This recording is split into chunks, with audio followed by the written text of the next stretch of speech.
Eleanor Voss fed Caleb Hargrove's promise into the depot stove herself. Letter, envelope, and all 8 pages of careful lies. Then stood straight-backed while it burned, and watched every woman on that platform step away from her like scandal was something you could catch. She had 11 cents in her coat pocket, no husband coming, and a station master already jingling his closing keys. She was 29 years old, and had just destroyed the last thing connecting her to any future she had planned. She did not cry. She had learned long ago that tears cost more than she could afford. Before we go any further, if this story already has your heart, please take a moment to like this video and leave a comment telling me what city you're watching from. I want to know how far Eleanor's story has traveled. And if you haven't subscribed yet, hit that button now so you don't miss a single chapter of what happens next. Now, let's go back to Coldwater, Montana, 1882, and find out what happens to a woman the world decided to forget. The station master's name was Harold Briggs, and he had the particular talent of delivering bad news with the expression of a man who had already moved on from caring about it. "Miss, the 7:15 was the last eastbound until Thursday." He didn't look up from his logbook. "You'll want to make arrangements." Eleanor stood at the window of the Coldwater Depot and kept her eyes on the tracks. "I'm aware of the schedule, Mr. Briggs." "Then you're aware I need to lock up." "I am aware of that as well." He finally looked at her then, the way men looked at women who were causing inconvenience by existing in the wrong circumstances. His gaze traveled from her traveling coat, good wool, carefully maintained, 2 years out of fashion, to the single carpet bag on the bench beside her, to the absence of any man standing anywhere nearby. "You got somewhere to go, miss?" "I am working on that." "Because the hotel—" "I know where the hotel is." Eleanor turned from the window. She kept her voice level. She had spent 6 years as a bookkeeper for the Caldwell Land Company in Cincinnati, and she had learned in that time that a woman who raised her voice in any professional dispute had already lost it. "I will be out of your depot within the hour, Mr. Briggs. You have my word." He left her alone, which was the most she could ask from anyone today. She sat down on the bench and opened her coin purse and counted what was there, though she already knew the number. 11 cents. She had paid her last $1.50 to the conductor for the final leg from Billings, trusting that Caleb Hargrove's letter had been honest about meeting her, about the arrangement, about the promise of a fresh start managing the books for his cattle operation. 8 months of correspondence. She had been careful. She had asked the right questions, cross-referenced what he told her against what she could verify, because she had learned the hard way what happened when a woman trusted a man's word without verifying the ledger behind it. And still she had ended up here, in a Montana depot, with 11 cents and the smoke from his burned letters still faintly on her fingers. A woman's voice came from the far end of the platform, carrying the particular brightness of someone who wanted to be overheard. "That's her." A pause. "The one Hargrove sent for and didn't bother to collect." Another voice, lower, with a practiced sympathy that meant no sympathy at all. "Poor thing." "Poor thing nothing. A woman her age answering one of those advertisements?" A short laugh. She knew what she was doing. Eleanor did not turn around. She picked up her carpet bag, moved it to her other side, and sat with her back perfectly straight, the way her mother had taught her when she was 12 years old, and the foreman's wife had said something cruel at the church social. "You don't answer them, Eleanor. You make them irrelevant." She was making them irrelevant when the door from the freight office opened. She heard him before she saw him, the deliberate pace of someone who moved through spaces without announcing himself, the kind of walk that belonged to a man who had spent years approaching situations quietly and assessing them before acting. She had worked alongside Pinkerton men during her time at Caldwell Land, and they all moved like that, like the floor was telling them something. He was somewhere in his late 30s, dark-haired with gray coming in at the temples, wearing a work coat with real use on it rather than the performance of use.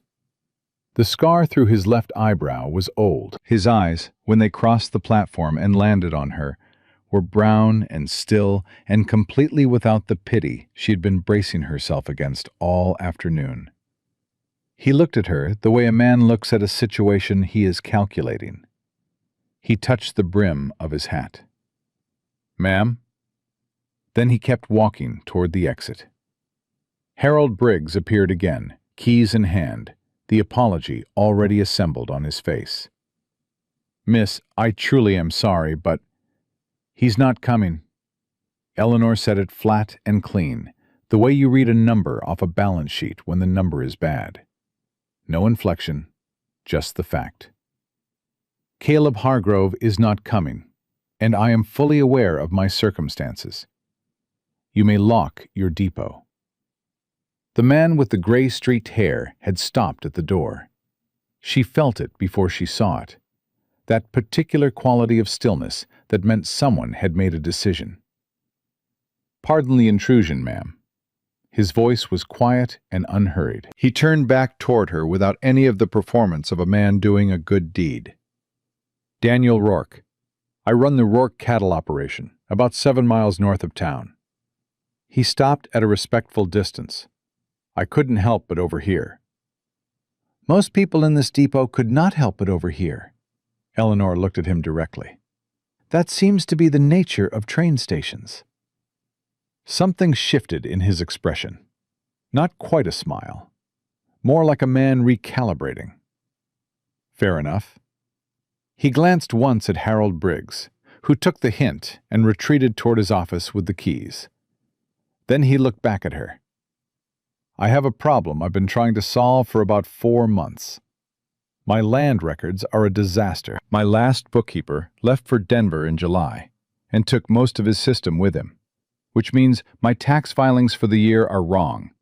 My boundary surveys haven't been properly cross-referenced, and I have a land company out of Chicago telling me I owe them acreage that I'm fairly certain I don't." He paused. "Are you the Eleanor Voss who worked the accounts for Caldwell Land Company in Cincinnati?" Eleanor went very still. "How do you know that name?" "I was Pinkerton for 8 years. I make it my business to know things." He said it without pride, just the same flat honesty he'd used for everything else. "Caldwell Land's fraud case was federal. Your name was in the depositions as a witness for the prosecution. You identified the falsified entries." He held her gaze. "That's not the record of a woman who can't read a land document." The 2 women at the far end of the platform had gone quiet. Eleanor was quiet too, for a moment, measuring him the way she measured everything. Looking for the inconsistency, the angle, the place where the number didn't balance. "You came here to pick up freight," she said, "not to hire a bookkeeper." "I came here to pick up a replacement pump head and 200 feet of wire fencing. Finding someone who can actually read a survey plat is what you'd call an unexpected opportunity." He didn't push. He just waited, and the waiting had the quality of a man who genuinely didn't need her to say yes, which was more convincing than any argument he could have made. "What are the terms?" she asked.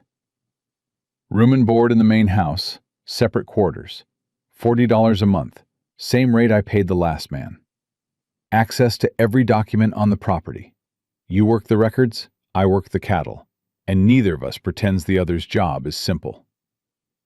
He picked up his hat from where he'd set it on the bench. "If you decide in a week it's not for you, I'll pay your stage fare to Billings.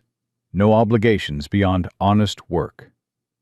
Eleanor thought about the 11 cents. She thought about Cincinnati, about the way her name had sounded in a courtroom when the Caldwell attorneys tried to make witness and accomplice mean the same thing. She thought about Caleb Hargrove's ashes in the depot stove. Her mother's voice, which had been quiet for 3 years now. Sometimes the only choice worth making is which risk you take on your own terms. "I'll need to see the original survey plats," she said. "Not copies, originals, with the county recording stamps. If your records are as disordered as you say, I'll know within 2 days whether the land company's claim has any legitimate basis." "They're in my office." "Then we should leave before full dark." Eleanor stood, picked up her carpetbag, and looked at him steadily. "I want it understood, Mr. Rourke, that I am accepting employment. Nothing beyond that." "That's all I'm offering, Miss Voss." She walked past the 2 women at the far end of the platform without looking at them once. The wagon was solid and practical, the kind of equipment bought to last rather than to impress. 2 good horses, a kerosene lantern hung ready at the driver's bench. Eleanor climbed up without assistance, which she could see surprised him slightly, and settled her carpetbag at her feet. He swung up on the other side and gathered the reins, and they rolled out of Coldwater as the last light went amber over the Montana hills. "The land company," Eleanor said, once the town was behind them. "What's the name?" "Whitmore and Associates, Gerald Whitmore, out of Chicago." Daniel guided the horses onto the northern road without looking at her. "He's been buying up ranch land across 3 counties since the railroad announced the Northern Pacific extension, mostly through tax auctions. Finds properties with back taxes, buys the debt, takes the land." "Finds them or creates them?" He glanced at her sideways. "What makes you ask it that way?" "Because that's how it was done in Cincinnati." She kept her voice even. "Caldwell Land didn't just wait for properties to have tax problems. They manufactured the problems, altered the county records, created false assessments, then bought the auctions they'd engineered." She looked at the darkening hills. "When a land company is moving that fast across that much territory, it's rarely because they got lucky. It's because they built the luck themselves." The silence that followed was the kind that meant a man was thinking carefully about what he'd just heard. "My survey shows clear title to 4,800 acres, Daniel said. "The east boundary runs to Powder Creek. Whitmore's attorneys filed a claim last month, saying the original 1874 survey was in error, and my eastern 800 acres actually belong to a parcel he purchased in August." He paused. "The attorney who handled my original purchase died 2 years ago. His records are with the county clerk, but the clerk's office has had 3 different men in it since then, and nobody can seem to locate the original plat." Eleanor heard the shape of it immediately. The way a fraudulent account always had a shape, a pattern of convenient absences and misdirected attention. "Who surveyed the original parcel?" "Man named Thomas Garrett, out of Helena." "Is he still practicing?" "Last I heard." "Then the original survey is in the state records office in Helena, regardless of what's missing at the county level." She turned to look at him directly. "That's where they can't touch it, Mr. Rourke. County records can be lost or altered by anyone with access and motive. State records require a different level of intervention." She paused. "Did Whitmore's attorneys specifically reference the county plat in their filing?" "They did. And not the state record." "Not that I saw." Eleanor faced forward again. The first stars were coming out over the northern range, cleaner and closer than anything she had seen in Cincinnati. "Then either they don't know the state copy exists," she said, "or they know it exists and are hoping you don't." Daniel Rourke was quiet for a long moment. When he spoke, his voice had shifted slightly, not warmer exactly, but more direct, the way a man speaks when he's stopped deciding whether to trust someone, and has decided. "You figured that out from one conversation." "I figured it out from a pattern I've seen before." She didn't let pride into her voice. Pride had cost her things. "It may be nothing. Your records may be exactly what they appear, and Whitmore may have a legitimate claim I haven't seen yet. I won't know until I've read the documents." "Fair enough." He clicked to the horses, setting them into a steadier pace as the road climbed. "Can I ask you something, Miss Voss?" You can ask, "Why did you come west?" Not the answer from the advertisement, the real one. She had prepared for this question. She had a composed version of the answer, the one that was true enough to pass and didn't require her to hand a stranger anything he could use against her. But there was something about the plain directness of the way he asked it, no manipulation in it, no angle she could detect, that made the composed version feel dishonest in a way she didn't want to start with. "I made a mistake in Cincinnati," she said. "Not the kind the Caldwell attorneys claimed, but a mistake nonetheless. I trusted a man's word without verifying what was behind it, and when the fraud came apart, my name was close enough to the wreckage that it took 18 months to clear." She looked at the dark road ahead. "I was cleared, completely and formally. It didn't matter. In a city that size, a woman's reputation doesn't recover from proximity to scandal the way a man's does. I had my skills and nowhere to use them, so when Hargrove's advertisement appeared, I thought—" She stopped. "You thought starting over somewhere nobody knew the story was worth the risk," Daniel said. "Yes. I understand that." He said it like he meant it, not like he was offering comfort. "I left Pinkerton for similar reasons. Knew the truth of a situation, couldn't act on it because the man at the center of it had more money than my agency wanted to fight. Walked away rather than put my name on a report I knew was compromised." He paused. "Bought this land with what I'd saved, which wasn't enough, so I worked twice as hard to make it enough. Takes a while before you stop looking over your shoulder." "Does it stop?" "Mostly. A beat. On good days." The lights of the ranch came up in the distance, and Eleanor leaned forward slightly without meaning to. She had imagined a modest operation, a working ranch, nothing beyond function. What appeared in the lantern-lit dark was larger than she'd expected. A main house with a wide porch, outbuildings in good repair, a bunkhouse with smoke rising from the chimney, corrals where horses moved in the darkness. "It's substantial," she said. "Took 15 years. He guided the wagon toward the main house. "The first 4 years, I slept in the barn." A woman appeared on the porch before they had fully stopped. 60s, broad-shouldered, with the expression of someone who had been managing other people's business long enough to have no patience left for drama. "That's Ruth Sampson," Daniel said quietly. "She runs the house. Has done since I built it. Don't let her manner alarm you." "Mr. Rourke." Ruth Sampson came down the porch steps, looked at Eleanor with the direct assessment of a woman who had seen enough of life to skip the polite version of sizing someone up, and said, "You're the bookkeeper." "I am," Eleanor said. "Can you cook?" "Adequately." "Good enough. The men are terrible at it, and Daniel won't admit it." She took Eleanor's carpet bag from the wagon bed before Eleanor could reach it. "You'll have the room off the study. It has its own entrance.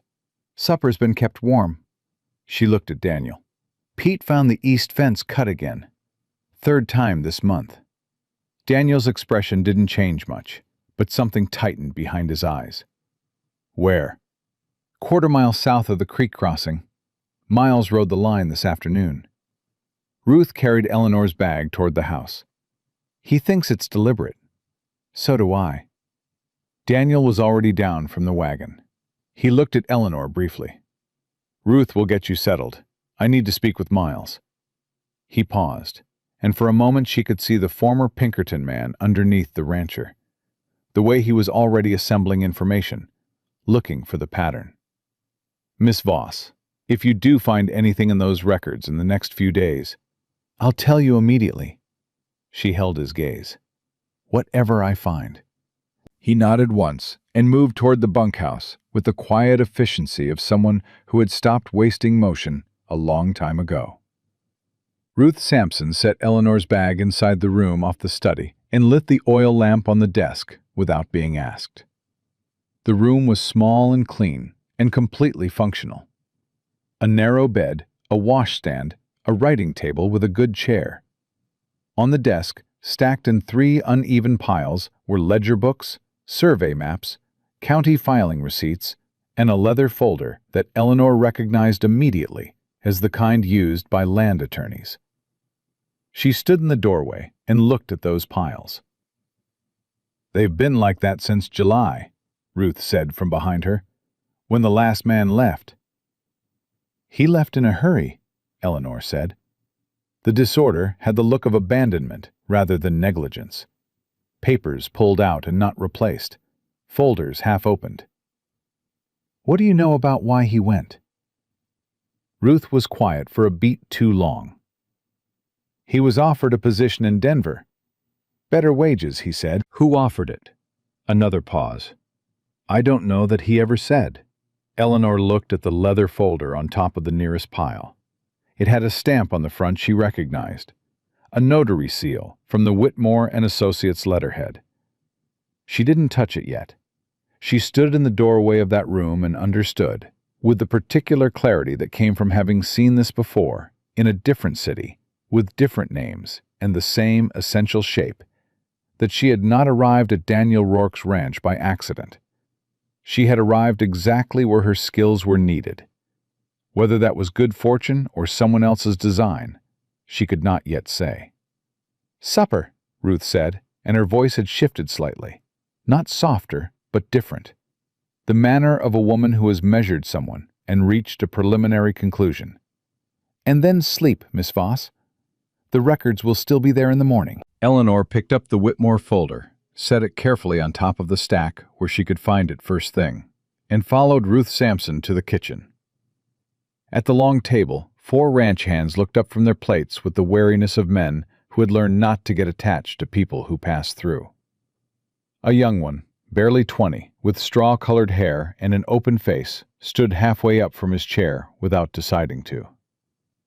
"Pete Calloway," Ruth said, by way of introduction. "Sit down, Pete." He sat, coloring. "Ma'am, Miss Voss is fine." Eleanor sat at the end of the table, accepted the plate Ruth set in front of her, and picked up her fork. "Thank you." The men ate. Eleanor ate. Nobody spoke for a while, which was its own kind of courtesy. Then Pete Calloway said, without quite looking at her, "You really a bookkeeper?" "I am." "Like, you can read the survey maps and the tax records and all that?" "That's correct." He looked at his plate. Something in his young face was doing the calculation of whether to say the next thing. He said it. "Good. Because I've been worried about those records since Marcus left. And I don't think it was just Denver that pulled him away." He glanced at the empty chair at the head of the table, where Daniel should have been sitting. "I think somebody paid him to go." The table went quiet. Eleanor looked at the young man steadily. "What makes you think that?" "Because 2 days before he left, a man in a city suit rode up to the gate asking for him specifically. Not for Mr. Rourke, for Marcus, by name." Pete Calloway met her eyes, and she could see he'd been carrying this for a while. "And when Marcus came back from talking to him, he packed that same night." Eleanor set down her fork. She thought about the Whitmore folder on the desk in the room off the study. She thought about the cut fence line and the missing county plat, and the convenient departure of the man who had been keeping the records. She thought about Cincinnati, and about a different desk in a different city, and about how fraud always looked the same underneath, regardless of what state you were standing in when you found it. "Pete," she said quietly, "tell me everything you remember about the man in the city suit." Pete Calloway wrapped both hands around his coffee cup and stared at the table like the memory was something physical he was trying to pick up. "He was heavy," he said finally. "Not fat like a man who doesn't work, but heavy like a man who's been comfortable a long time and doesn't think about it. Wore a suit that cost more than my wages for a year. Had rings on 2 fingers, one with a red stone, one plain gold." He paused. "His boots were city boots, clean. which means he came by wagon, not on horseback. Nobody rides clean boots into ranch country. Did you hear any of what he said to Marcus? Some. I was fixing the gate latch about 30 feet off. Pete glanced around the table, and Eleanor could see the other men listening without pretending not to. He said Marcus's name to start, real familiar, like he knew him already. Then he said something about an opportunity in Denver, a position that suited his skills. Then his voice dropped, and I couldn't catch it. He set the cup down. But Marcus's face changed when the man stopped talking. Whatever the last part was, it wasn't about Denver. What did his face do? Pete thought about it. Went still, like when a horse smells something it doesn't like, but hasn't decided yet whether to bolt. He looked at Eleanor directly. Marcus wasn't a bad man, miss. I don't think he wanted to go. I think he decided he had to. Eleanor filed that away. A man who left reluctantly was a man who might talk, eventually, if the right circumstances arose. She noted it and let it sit. Did anyone else see the visitor? Get a name? An older man at the far end of the table, weathered face, gray mustache, the stillness of someone who'd spent decades reading weather and trouble with equal attention, said without looking up from his plate, "Miles Cutter, that'd be me." He finally raised his eyes. I saw him ride in. Saw the wagon he came in anyway. Had a company mark on the side, W and A in a circle. Fancy painted letters. Whitmore and Associates. Eleanor kept her expression neutral. Thank you, Mr. Cutter. It's just Miles. He went back to his plate. And you're welcome. She ate the rest of her supper without asking more questions, because she had enough to begin with, and because she had learned in Cincinnati that the fastest way to make people stop telling you things was to make them feel interrogated. She thanked Ruth for the meal, said goodnight to the table, and went back to the room off the study.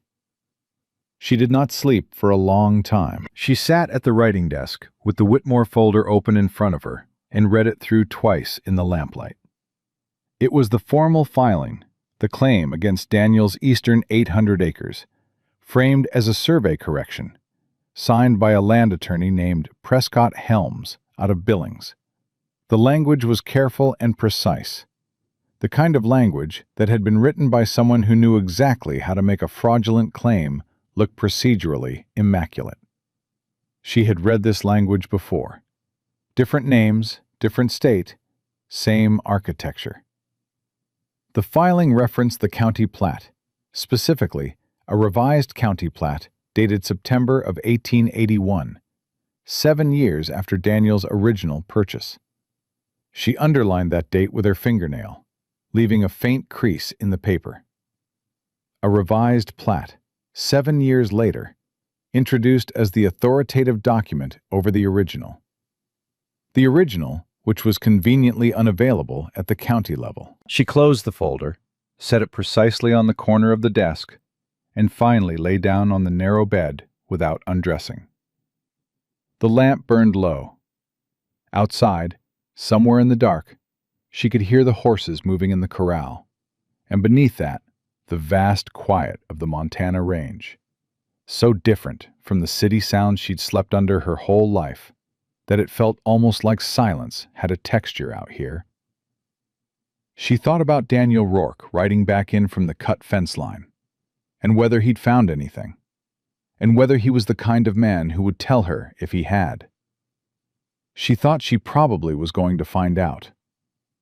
She was at the desk by 5:30 the following morning, before Ruth had the kitchen fire going, working by lamplight with the original ledgers open in front of her and the blank sheet of paper beside her hand, where she recorded dates, figures, and questions as she moved through the disorder Marcus had left behind. The work had its own rhythm, the way accounting always did when you let yourself fall into it.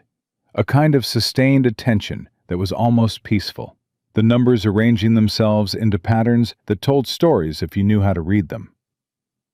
She was deep into the tax payment records for 1879 when Daniel Rourke appeared in the study doorway at 6:30. He had come in from outside. She could smell the cold morning air on him and see it in the set of his shoulders.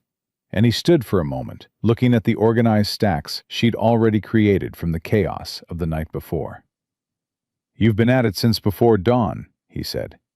It wasn't a question. "I work well in the early hours." She didn't look up. "The fence." "Cut clean. Wire cutters, not breakage. Same spot as the last 2 times, which means someone knows our patrol pattern." He moved to the chair across the desk and sat down, folding his hands. "What have you found?" "Enough to have questions." She set down her pen. "Your tax payments are complete and on time through 1882. I've confirmed 7 years of records. There is no legitimate back tax basis for any claim against this property." She tapped the Whitmore folder. "Their filing does not allege tax debt. It alleges survey error. Specifically, they're using a revised county plat from September 1881 that redraws your eastern boundary." "A plat I've never seen." "A plat that did not exist when you purchased this land." She met his eyes. "Mr. Rourke, county plats can be amended by the county surveyor with proper authorization. The question is, who authorized the 1881 revision, and on what basis? If Whitmore's people had access to the county surveyor's office—" "Clyde Marsh has been county surveyor for 11 years, Daniel said. "I've never had cause to distrust him." "Have you had cause to trust him?" The question landed flat and honest, and he took a moment with it. "No," he said finally. "Not specifically." "Then he's a variable." She pulled the blank sheet she'd been using for notes and turned it so he could read it. "The 1874 survey by Thomas Garrett is the document that matters. If it's in the state records office in Helena, it supersedes any county-level revision, regardless of when that revision was filed." She paused. "I need someone who can ride to Helena and request a certified copy. Not request it by mail. Go in person to the state archivist and wait for it. I can send Miles. Send someone whose face Whitmore's people won't recognize as coming from this ranch." She looked at him steadily.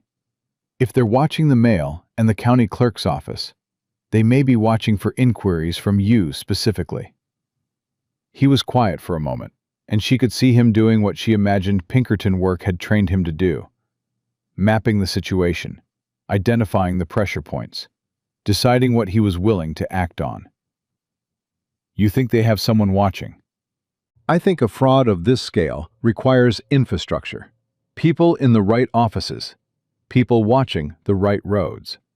She folded her hands on the desk. "In Cincinnati, Caldwell Land had a contact in the county assessor's office, one in the clerk's office, and a man at the telegraph relay station who flagged any messages relating to their target properties. By the time the property's owners realized they had a problem, Caldwell already knew every move they'd made trying to address it." She held his gaze.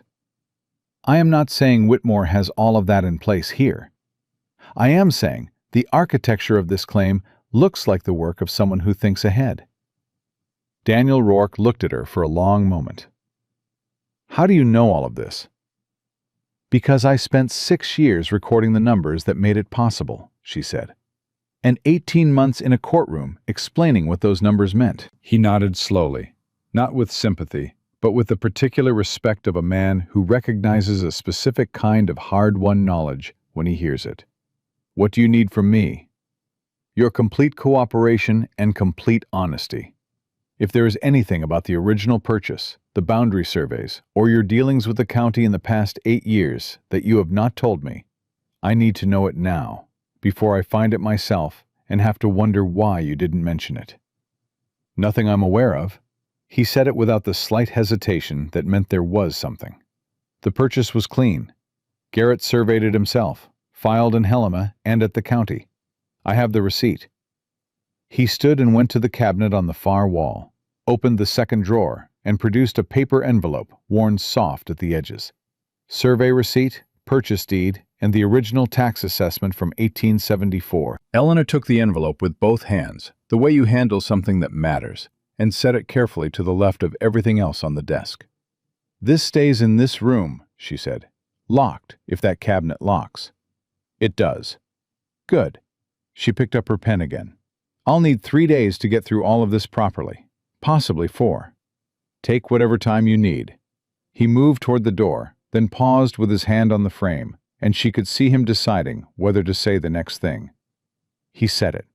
"Miss Voss, I want you to know that whatever you find in those records, whatever it is, I want the truth of it, not a comfortable version." "I wouldn't give you any other kind," she said.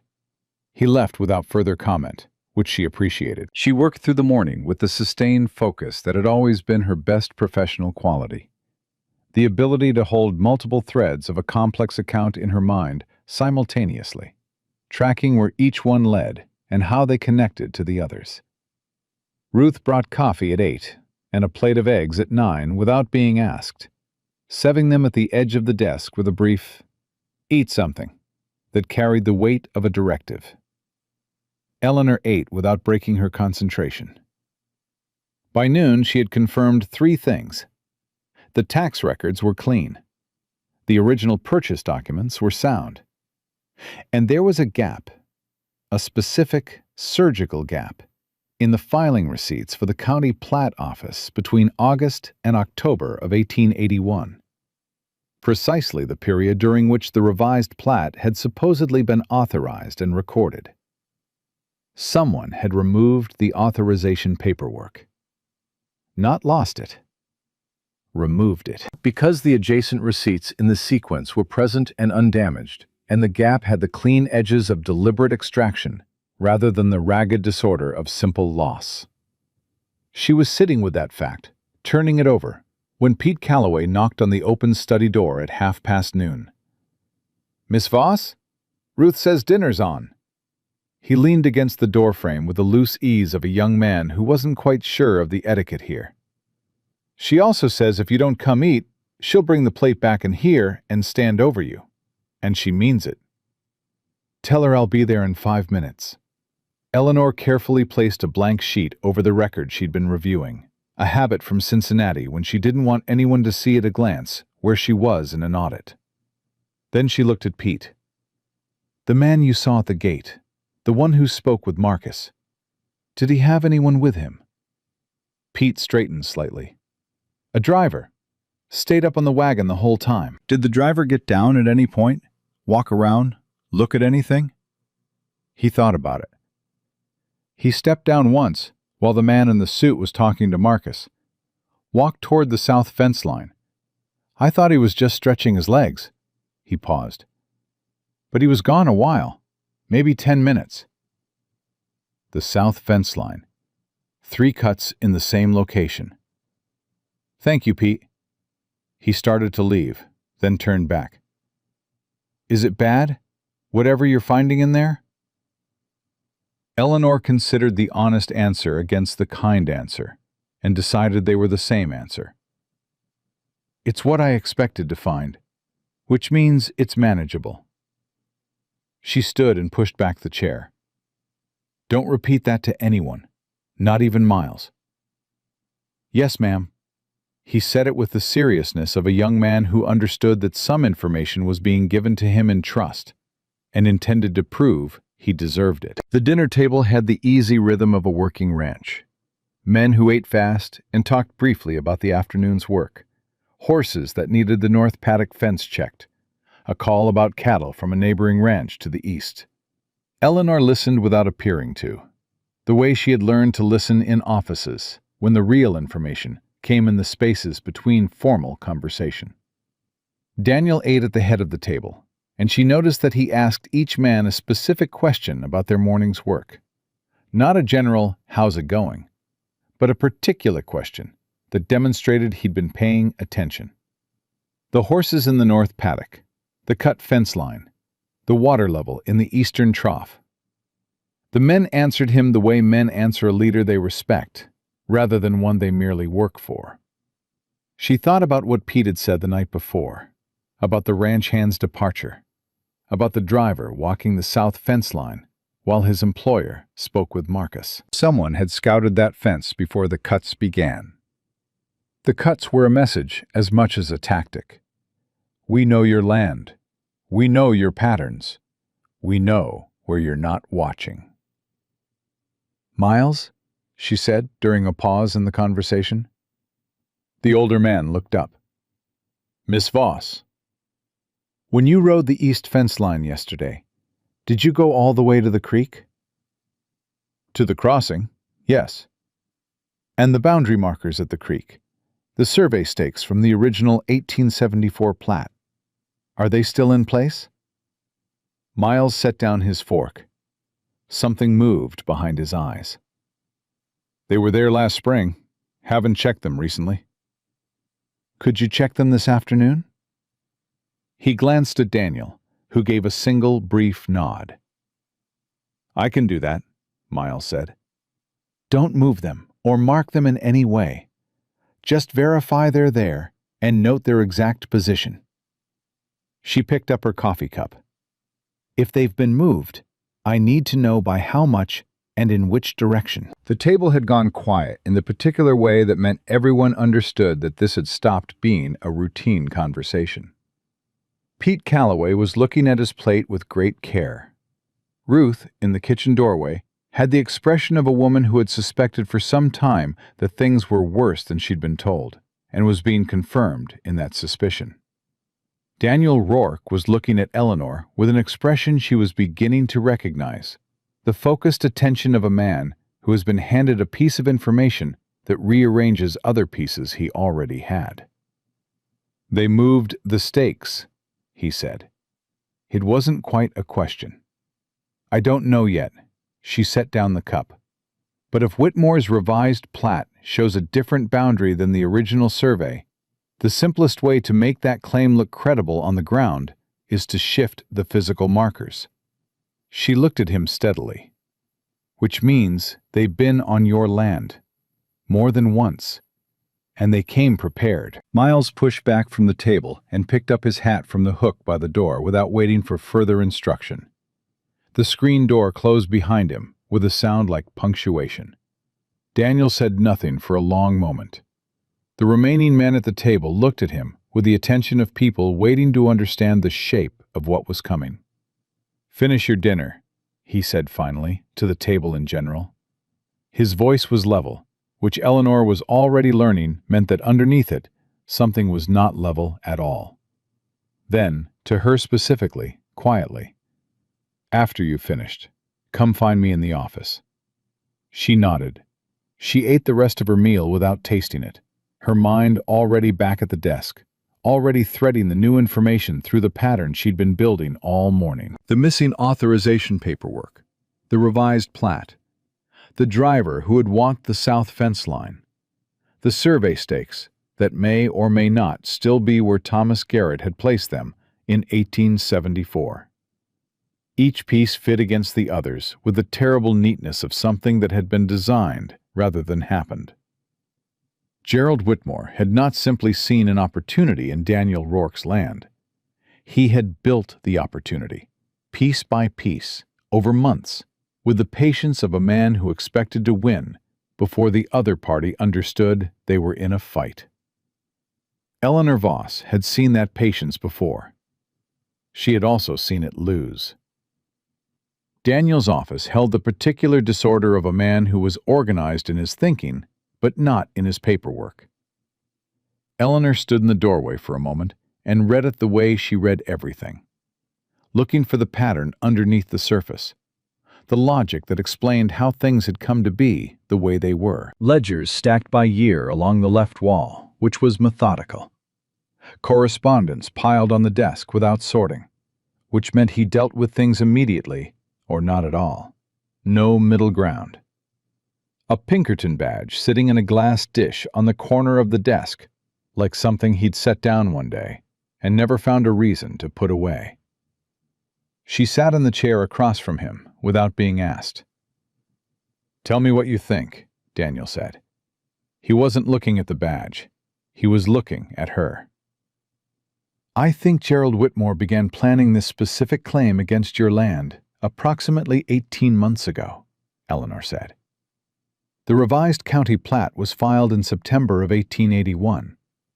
The groundwork for that filing, the relationship with whoever authorized the revision, the research into your original survey, the identification of your eastern boundary as the vulnerable point. That takes months of preparation. You don't manufacture a plat revision in a week. She set her folded hands on the desk. I also think Marcus didn't leave for Denver. Daniel went still. What do you mean? I think he was removed. The distinction matters. She kept her voice even. A man who leaves for a better opportunity takes his system with him because it's his. He built it. It goes where he goes. A man who is pressured into leaving in a hurry takes what he can grab and leaves the rest. The records in that study were not packed by someone who was relocating. They were abandoned by someone who was frightened. She paused. The question is whether Whitmore's people simply scared him off, or whether they made him a specific offer in exchange for specific cooperation. You think he took something? I think the gap in the county plat authorization receipts is too clean to be accidental, and I think someone with access to this office made it possible. She said it plainly, without softening it, because softening it would have been a form of dishonesty she wasn't willing to offer him. I don't know that it was Marcus. I don't have proof of that yet, but it's a question that needs an answer. Daniel picked up the Pinkerton badge from the glass dish, turned it over once in his hand, and set it back down. It was the gesture of a man touching something familiar when he needed to think. Not nostalgia, but instinct. I hired Marcus on the recommendation of the Coldwater bank manager, Sam Fuller. Is Fuller a man you trust? I thought so. He looked at the badge. 11 years I've been doing business with that bank. Fuller handled the financing on the second barn. He was quiet for a moment. If Fuller is connected to Whitmore, then your financial records at that bank are potentially visible to Whitmore's people as well. Eleanor said it before he finished the thought, because they had arrived at it at the same moment, and there was no point in being delicate about it. Which means they know your operating margins, your cattle sale income, how long you could sustain a legal fight before it became a financial problem. Daniel stood up from his chair, moved to the window, and stood with his back to her for a moment. She gave him that moment without filling it. 8 years I spent watching people operate exactly like this, he said finally, still facing the window. Chicago, St. Louis. Land fraud, railroad fraud, bank fraud. The mechanism is always the same. Find the weakness, manufacture the pressure, buy the outcome before the other man understands he's in a transaction. He turned back around. I left that work because I watched a man I built a case against walk free because he had more money than the agency wanted to fight.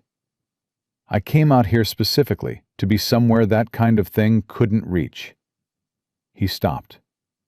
I was not paying enough attention. You were running a cattle operation on 4,800 acres, Eleanor said. You were paying the kind of attention that job requires. You weren't paying the other kind because you had no reason to think you needed to. She met his eyes. That's not a failure. That's what they counted on. Something shifted in his expression. Not gratitude exactly, but the particular look of a man who has been offered a true thing at a moment when he needed one. He sat back down. What do we do? The state records in Helena are the foundation of everything. Your original 1874 survey by Thomas Garrett, filed with the state archivist, supersedes any county-level revision, regardless of how that revision was authorized or who signed off on it. She pulled the sheet of notes she'd brought from the study. But a certified copy from Helena alone won't be enough, because Whitmore's attorney will argue the county revision was legally authorized, and the state record simply predates the corrected survey. We need the authorization paperwork for the 1881 revision. Specifically, who requested it, who approved it, And on what evidentiary basis? Which is missing from the county files. Missing from the county files, she agreed. But authorization paperwork goes in 2 GK surveyor files 1 copy. The requesting party, whoever commissioned the revision, files another with her own attorney as proof of the process. She GK tapped the Whitmore folder. Prescott Helms and Billings prepared this filing. He would have required proof of proper authorization before he put his name on a land claim. That proof exists somewhere, GTK. She paused. An attorney's files are not public. GTK her for a moment. Daniel looked at saying, we let it go to court. I'm saying we make sure that when it goes to court, we're the ones who have already found everything. She folded her hands on the notes. Whitmore is expecting a rancher who will fight this the way ranchers fight land disputes. Hire a local attorney. Argue the merits. Hope the judge is fair. He is not expecting someone who has spent 6 years inside the machinery of exactly this kind of fraud and knows where every piece is kept. The sound of the screen door and boots on the porch boards came from the front of the house, and a moment later, Miles Cutter appeared in the office doorway. His face had the set expression of a man delivering a report he would have preferred not to be making. "Stakes have been moved," he said. He pulled off his hat and held it at his side. "Both of them. The northern stake is off about 14 inches to the west. The southern one is further, closer to 2 feet. He looked at Daniel. They used fresh cedar posts. Same as our original stakes, same dimensions. If you weren't looking for it, you'd read them as original." The room was quiet. Eleanor said, "When you pulled the stake, was there a hole beneath it? Remnant of the original placement?" "Yes, ma'am, both of them. Old hole filled in with loose dirt. New post dropped in beside it and tamped down." "Professional work," she said, more to herself than to the room. Someone who knew surveying, not a random hired man, someone with specific technical knowledge. She looked at Daniel. Thomas Garrett is still practicing in Helena. If Whitmore hired a competing surveyor to stake the revised boundary on the ground, that surveyor filed a report with someone. Those reports have names on them. Miles looked at Daniel. "You want me to ride to Helena?" "Tomorrow morning," Daniel said. "Early. Go to the state archivist first. The name is Thomas Garrett, 1874 survey, Rourke parcel, Powell County. Get a certified copy, in hand, witnessed. Then find Garrett himself if you can." He paused. "Miles, don't tell anyone in town where you're going. Not the livery, not the post office. Say you're going to Billings." Miles nodded once, put his hat back on, and left without further comment. That was Miles Cutter, entire. A man who understood that some situations called for more words and some called for fewer, and had the judgment to tell them apart. In the silence after he left, Eleanor became aware of how late the afternoon had gotten. The quality of the light through the window had changed. She had been at the desk or in this chair for the better part of 12 hours, and she felt it in her back and in the particular tiredness behind her eyes that came from sustained concentration. "You should eat," Daniel said. "I know." She didn't move immediately because there was one more thing. "I need to tell you something, and I want you to hear it as information rather than apology." She waited until he looked at her directly. When Caleb Hargrove's advertisement appeared in the Cincinnati paper, I researched him. I wrote to the post office in Coldwater for confirmation he existed. I cross-referenced his description of the property against county records I could access from Ohio, and I verified that a Hargrove cattle operation was listed in the Montana Territorial Business Registry. She paused. I was careful. I was more careful than most women who answer those advertisements. And I was still wrong about him. What I'm telling you is that being careful doesn't mean being immune to being deceived by someone who anticipated your carefulness. She could see him working out why she was saying this. He got there. You're telling me the same might apply to your read on this situation, that Whitmore may have anticipated someone with your specific knowledge being brought in. It's possible, she said it steadily. I don't think it's likely.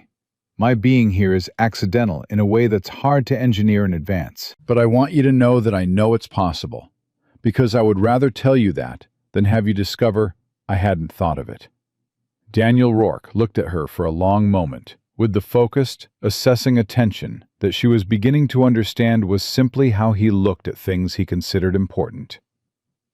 Miss Voss, he said, in 8 years of Pinkerton work, the thing that got more cases broken than any other single factor was having someone in the room who would say the uncomfortable true thing rather than the comfortable easy thing. He paused. That is not a quality I take for granted. She had no answer for that didn't veer into territory she wasn't ready for. So she stood, picked up her notes, and said, I'll be back at the desk after supper. You'll be at the desk after supper when Ruth permits it, he said. And there was something in his voice that was not quite dry humor and not quite warmth, but something in between that she found, to her own slight surprise, that she didn't dislike. Ruth permitted it, as it turned out, only after Eleanor had eaten a full plate of beans and cornbread and drunk 2 cups of coffee, all of which Ruth supervised with the calm authority of a woman who understood that a person's usefulness was directly related to whether they'd been fed. Pete Calloway washed dishes without being asked and maintained a cheerful running commentary about nothing consequential, a particular talent, Eleanor was beginning to notice, that he deployed whenever the atmosphere in the house got heavy. A young man who understood that sometimes the best thing you could do for a room was change its weather. She was back at the desk by 7:30, and Daniel came in at 8 and sat in the corner chair without explanation, a book open in his hands that she suspected he was not actually reading. She didn't ask about it. She worked. He sat. The lamp between them made a small, warm space in the darkness, and outside, the Montana night had that enormous quiet that still startled her slightly every time she noticed it. Tell me about the Cincinnati case, he said, after a while. Not pushing, just asking. She moved a ledger page to the completed stack before she answered. Charles Caldwell built a land acquisition company over 12 years in Ohio and Indiana. Bought distressed farm properties, subdivided them, sold parcels to settlers at a markup. Legitimate business for the first 8 years. She picked up her pen. Then, the railroad expansion changed the value of agricultural land near the right-of-way, and Caldwell decided legitimate business was too slow. He began manufacturing distressed properties rather than waiting for them to appear. She kept her eyes on the ledger. I had been his head bookkeeper for 4 years by the time the fraud began. I recorded what he told me to record. I asked questions about entries that didn't balance, and was given explanations that were internally consistent, which is how very good fraud works. It answers the questions you think to ask. When did you realize? A seller came into the office. A woman, about 60, had owned a farm near Columbus for 30 years. She said her tax assessment had been wrong for 2 years running, and she'd been trying to correct it with the county, but kept being told the records confirmed the assessment. Eleanor set down the pen. Her records and the county records were different. I could see it when I looked at both. The county number had been changed. Not forged badly, changed well. By someone who understood how assessor's records were structured. She looked at the lamp. I went back through 18 months of Caldwell's acquisitions that same night. Found the pattern in about 4 hours. Took it to the federal land office the next morning, and Caldwell's attorneys went after you. They claimed I had participated in structuring the false entries. They had documents with my signature on them. Documents I had signed without realizing what I was authorizing, because the fraud was layered in a way that made individual transactions look normal. She picked up the pen again. I was cleared. The federal examiner confirmed I had been the one who identified and reported the scheme. But Caldwell's lead attorney made sure my name was in every newspaper account as a person of interest in the investigation. By the time I was formally cleared, the damage was permanent. Daniel said nothing for a moment. Then, "The attorney who went after you." Do you know what happened to him? He's a federal judge now, Eleanor said, without expression. In the Southern District of Ohio. The silence after that had a particular quality that she recognized as a man deciding whether to say something. He said it. "I'm sorry that happened to you." "Don't be sorry," she said. "Be useful." She heard the sharpness in it and amended it slightly. "I mean that practically, not rudely. I've had enough people be sorry. What I needed, then, was one person in a position to do something who would act on what I brought them before the narrative had time to set." She looked at him across the desk. "That's what I'm doing here, Mr. Rourke. Acting before the narrative sets." He looked at her steadily. "Daniel," he said, "we're past Mr. Rourke." She let a beat pass. "Daniel," she said. He went back to his book, and she went back to the ledgers, and the lamp burned between them, and neither of them spoke again for a long time, which was its own kind of conversation. She found it at 10:15. She almost didn't see it. It was in the ranch supply ledger for 1881, tucked between a payment to a wire fencing supplier and a delivery receipt for winter feed, a line item recorded by Marcus in a slightly different hand than his usual entries. Smaller, slightly cramped, like a man writing something quickly that he wanted to look like it had always been there. A consulting fee. $40. Payee initials only. G.W. $40 was 2 weeks of a bookkeeper's wages. G.W. Gerald Whitmore. Eleanor set down her pen, very carefully, and looked at the entry for a long moment without touching it. Then she said, without raising her voice, "Daniel." He looked up from his book immediately, reading something in her tone. "What is it?" She turned the ledger toward him and put her finger beside the line. He leaned forward, read it, leaned back. The expression on his face was not anger, exactly. It was something colder than anger. The particular look of a man who has just had a suspicion confirmed that he had been hoping wouldn't be confirmed. "He was paid before he left," Eleanor said. This was recorded 6 weeks before Whitmore's attorney filed the claim, before the revised plat was introduced as evidence, before anyone on this ranch had any reason to be looking for something like this. She kept her voice even. Marcus knew the claim was coming because he helped prepare the ground for it.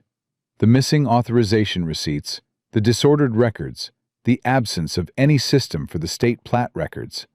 That was not carelessness. It was preparation. Daniel stood up from the chair. He moved to the window and stood with his hands flat on the sill, and she could see the effort it cost him to stay still. 8 years of Pinkerton work, she thought, had given him a very high threshold before he acted on anger. But underneath that threshold, the anger was real, and it was significant. "He ate at my table for 2 years, Daniel said quietly. "Yes. I paid for his mother's doctor in Butte when she was sick." "Yes." He was quiet for a long time. Outside, a horse moved in the corral, the sound of hooves on packed earth carrying clearly in the night silence. "How solid is that entry as evidence?" he said finally, without turning around. "As a single piece, not solid enough. As part of a pattern, the timing, the missing receipts, the moved stakes, the convenient departure, it becomes significantly stronger." She put the ledger carefully to one side. "We can't use it in isolation, but we don't have to. What we need it for right now is to tell us where to look next." She paused. $40 was the first payment. There was very likely a second one after Marcus confirmed the records were sufficiently disordered. That payment went somewhere. A bank account, a money order, a transaction that left a mark. She looked at Daniel's back. If Marcus is in Denver, he is findable. He turned around. I know people in Denver. Pinkerton people? Former. Good ones. His jaw was set, but his voice was controlled. Men who owe me from cases we worked together. Men who know how to find a person who doesn't want to be found, and ask them questions in a way that produces honest answers. He looked at her across the desk. If Marcus can be found and brought to account, does it help our case? A sworn statement from Marcus confirming that he was paid by Whitmore or by Whitmore's agent to remove the authorization receipts and disorder the records would be the single most powerful piece of evidence available to us, short of the Helena survey itself. She met his eyes. It would also expose Whitmore to criminal charges beyond the civil land claim. Suborning fraud, tampering with county records, potentially conspiracy. She held his gaze. That changes the stakes for him considerably. A man who is planning to take 800 acres of your land might decide the cost of continuing is too high if he's suddenly looking at federal charges. Daniel Rourke crossed back to his chair and sat down. He put his elbows on his knees and looked at the floor for a moment, and Eleanor let him think without interrupting, because she could see that he was assembling something. Not just the strategy for the records and the lawyers, but something larger. The decision about what kind of fight this was going to be. When he looked up, something had settled in his face. The anger was still there, but it had found its place underneath the determination, which was where it was most useful. We need to move quickly, he said. Miles to Helena tomorrow. A wire to Denver tonight, if the telegraph office has night hours. He paused. And Whitmore doesn't know yet that you're here, or what you found. That window will close as soon as anyone in Coldwater mentions your name to the wrong person. Then we should assume we have a week, Eleanor said. Perhaps less. A week, he said. Can you have what you need in a week? She looked at the stacks of records, the Whitmore folder, the ledger with its damning $40 entry, the envelope with Daniel's original purchase documents locked carefully in the cabinet. She thought about the state archivist in Helena, and the attorney in Billings, and the former Pinkerton men in Denver, and the gap in the authorization receipts that someone had assumed would never be noticed. She thought about Charles Caldwell's lead attorney, who was now a federal judge, and about the 18 months she had spent being sorry when she should have been doing exactly this. Yes, she said. I can have it in a week. Miles left before sunrise, taking the north road out of the ranch with no lantern and no announcement. The way a man leaves when he understands that being seen matters as much as what he does once he arrives. Eleanor heard the hoofbeats from her room and lay still in the dark for a moment, tracking the sound until it faded into the Montana distance. And then she got up and lit the lamp and went back to work. The telegraph to Denver had gone out the night before, sent by Daniel himself from the Coldwater office at 9 in the evening. He had not told the operator what it was for, had framed it as a business inquiry to a cattle broker, which was close enough to plausible that a casual reader wouldn't question it. The operator was a man named Grubb, who had worked that office for 7 years and had, according to Ruth, the conversational habits of a woman at a quilting bee. Everything that passed through that telegraph office passed through Grubb's mouth within 48 hours. Daniel had written the message accordingly. Eleanor spent the fourth morning working backward through the supply ledgers from 1881, looking for additional payments to the GW initials or any variation of them. She found 2 more. One in October of 1881, $15 recorded as a freight handling fee with no corresponding delivery receipt, and one in December, $25, labeled miscellaneous contractor, also without documentation. $80 total across 3 entries, each one small enough to pass unremarked in a working ranch's accounts. each one timed to a specific phase of what she now understood was a coordinated campaign. October was when the revised county plat had been filed. December was 2 months after, which was when, she cross-referenced against the Whitmore filing, Prescott Helms had submitted the formal land claim to the territorial court in Billings. Marcus had been paid for preparation, for the filing, and for the submission. 3 phases, 3 payments, clean and methodical. She wrote it all down in the precise sequence and sat back in her chair and felt the particular cold clarity that came when a fraud structure became fully visible. It was never satisfying, exactly. It was more like the feeling of identifying a fracture in a load-bearing beam. Useful knowledge, necessary knowledge, but knowledge that came with the weight of understanding what had nearly fallen on someone. Ruth knocked on the study door at 8:30. "Man at the gate," she said. Her voice was level, but Eleanor had been around Ruth Sampson long enough by now to hear what lived underneath the level. "Says his name is Hargrove." Eleanor set down her pen. She turned in the chair slowly. "Caleb Hargrove. He's got a hired man with him. Stayed on the wagon." Ruth's eyes were measuring her with the careful attention of a woman who had watched enough situations turn sideways to know when to be very still. "Daniel's in the north pasture with Pete. I can send someone." "How long to reach him?" 15 minutes, maybe 20. Eleanor thought about the shape of Caleb Hargrove's fraud. Smaller than Whitmore's, more personal. The kind a man commits when he wants something specific from a specific person, rather than a territorial land grab. She thought about the 11 cents, and the depot stove, and the 8 pages of letters she'd fed into it herself. She thought about arriving at this ranch by accident, and spending 4 days discovering that her particular skills were exactly what was needed to dismantle something that would have taken Daniel Rourke's land and his livelihood if it had been allowed to complete itself. She thought about what she told Pete Calloway on the first night.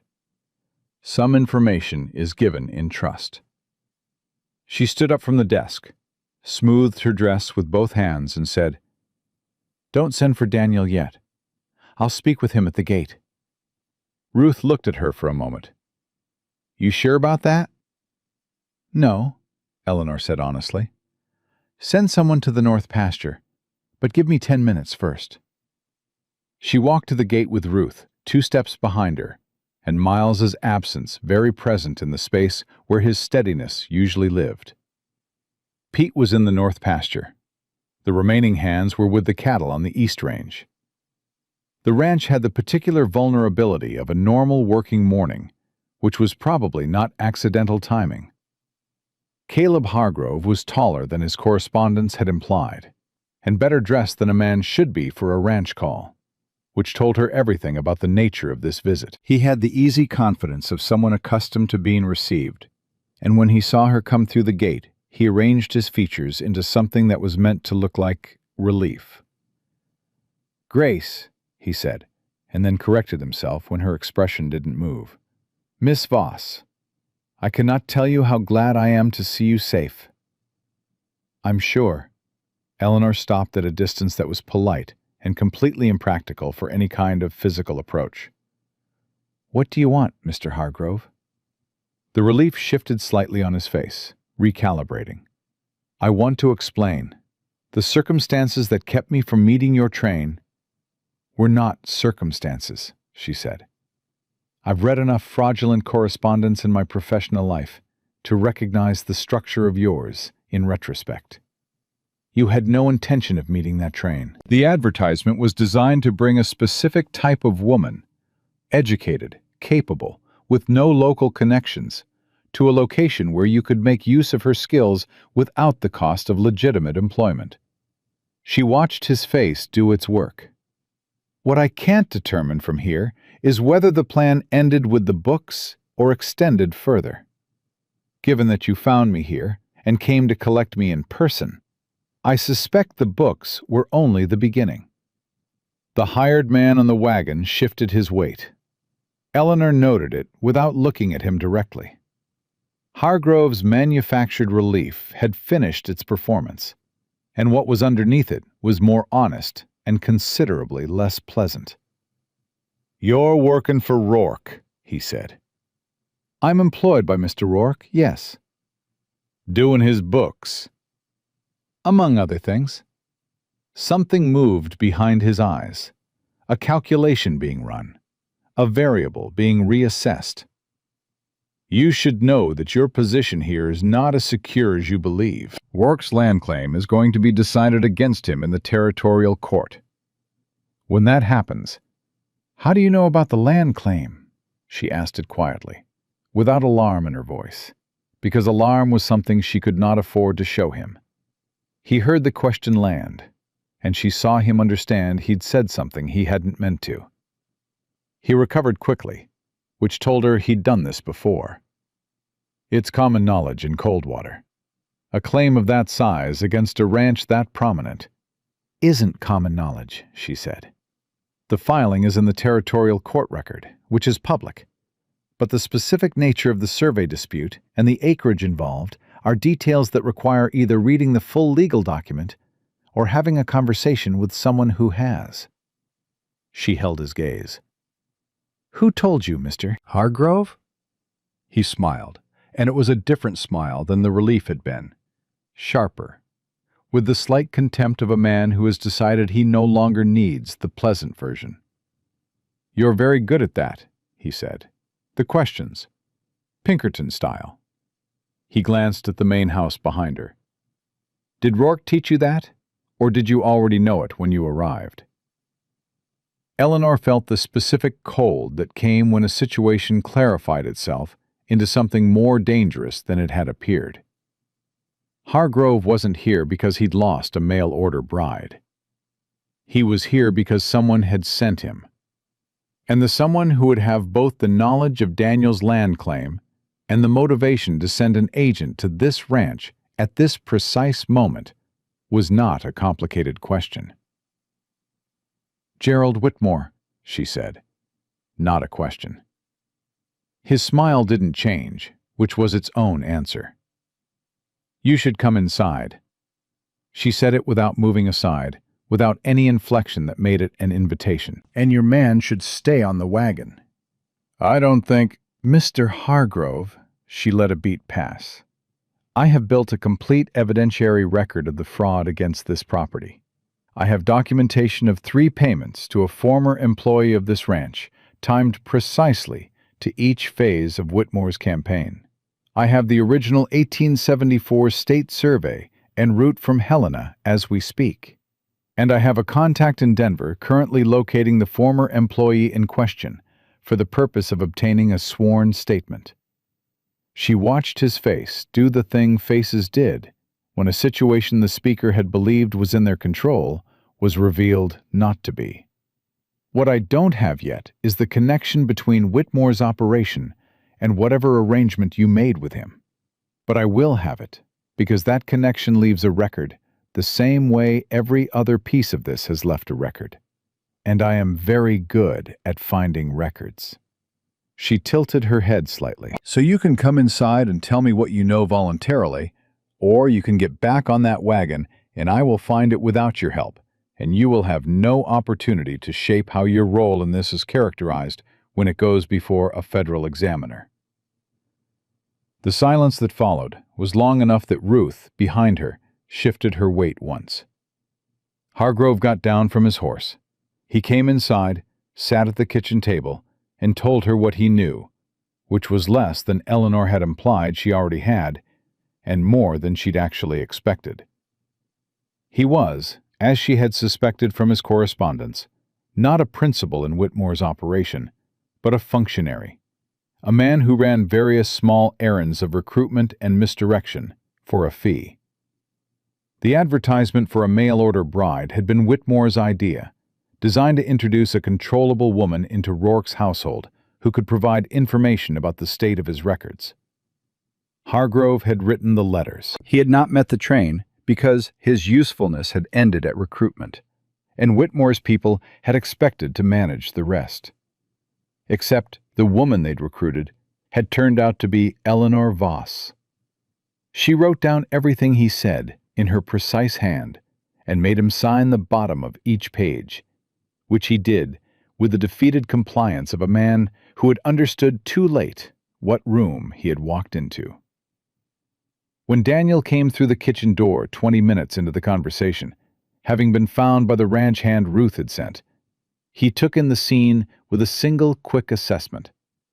Eleanor at the table, pen in hand, a man he didn't know signing papers with the expression of someone who had lost a negotiation comprehensively, and sat down at the far end of the table without speaking, which was exactly the right thing to do. When Hargrove had signed the last page, and Eleanor had blotted the ink and added her own signature as witness, she folded the papers into the leather document case she'd found in the study and said, "You'll need to provide a sworn deposition before a notary before this is useful in a legal proceeding.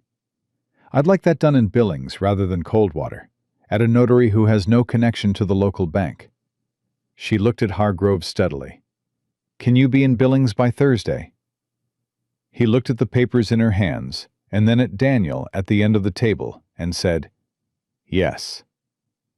After he left, Ruth poured 2 cups of coffee and set them on the table and went back to the kitchen without comment, which was Ruth's way of indicating that the situation had been handled to her satisfaction. Daniel picked up his cup. He looked at Eleanor with an expression she was learning to read, the combination of careful attention and the slight restraint of a man who had something to say and was deciding how to say it accurately. "You knew who he was connected to before he told you." "I suspected it as soon as he mentioned the land claim." She picked up her own cup. The specific details he had were not public information. The only people with both the motivation and the access were Whitmore's people. She paused. "What I didn't know was the mechanism. That the mail order advertisement was designed to place an informant in your household. That was more sophisticated than I'd given Whitmore credit for." He was expecting a different kind of woman. He was expecting a woman who would be grateful enough for the position to be manageable. She held the cup in both hands. That's the other thing fraud depends on. Anticipating how people will behave based on their circumstances. Whitmore looked at the advertisement, at the kind of woman likely to answer it, and assumed desperation made people predictable. She set down the cup. "It often does. He wasn't wrong to think it." "He was wrong about you." "He didn't know about me specifically. He knew about the general case." She looked at him directly. "The general case is usually correct. I am not the general case." Daniel was quiet for a moment. Outside, Pete Calloway could be heard coming back from the north pasture, his voice carrying as he called something to one of the other hands. Easy and unconcerned, the sound of a young man who didn't yet know what had just happened at the gate. Eleanor was glad of it.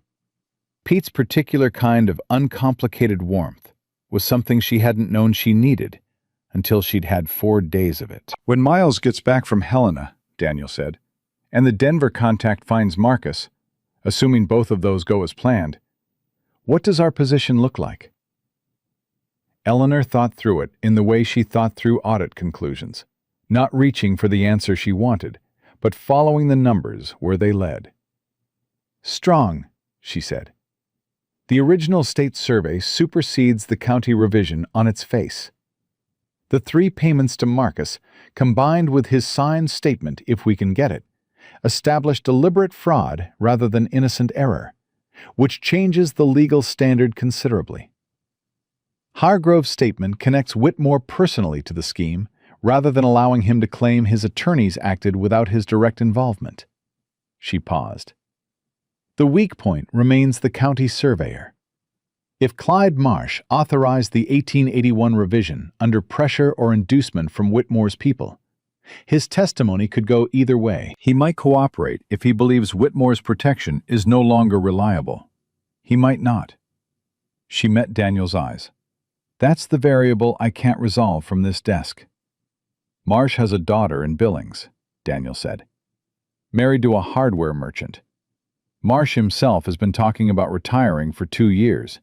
Wants to move to Billings and be near the grandchildren. He turned his cup in his hands. A man who wants to retire and move to his grandchildren is a man who does not want a federal fraud charge following him there. Eleanor looked at him.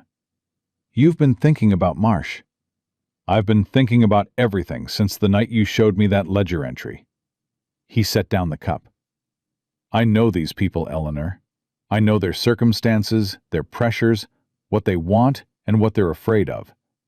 That's what I can bring to this that the documents alone can't. He paused, and she noticed he'd used her given name without marking it, the way people do when it's become natural rather than deliberate. You know how the fraud was built. I know the people who were recruited to build it.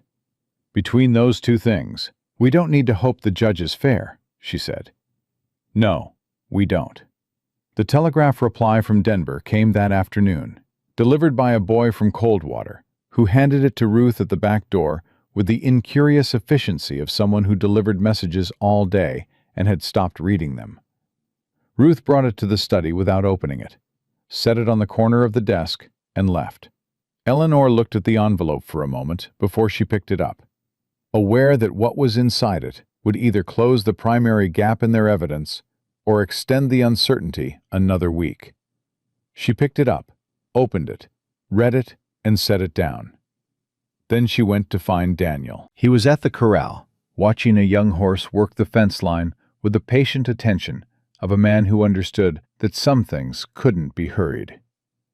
He heard her footsteps and turned before she spoke. She held out the telegraph. They found Marcus, she said. He's in Denver. He's willing to talk. Daniel took the paper and read it. His jaw worked once.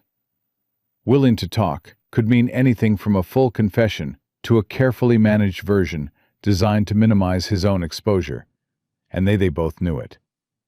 But willing to talk meant findable, reachable, potentially persuadable. It meant the door was open. My contact says Marcus has been staying in a boarding house near the rail yards, Daniel said, still reading.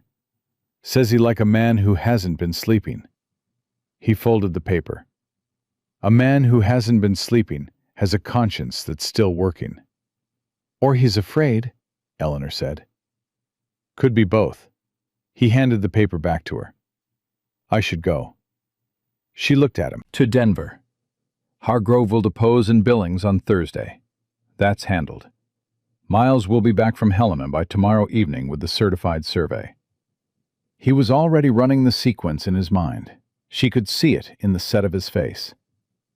Marcus is the piece that makes everything else conclusive.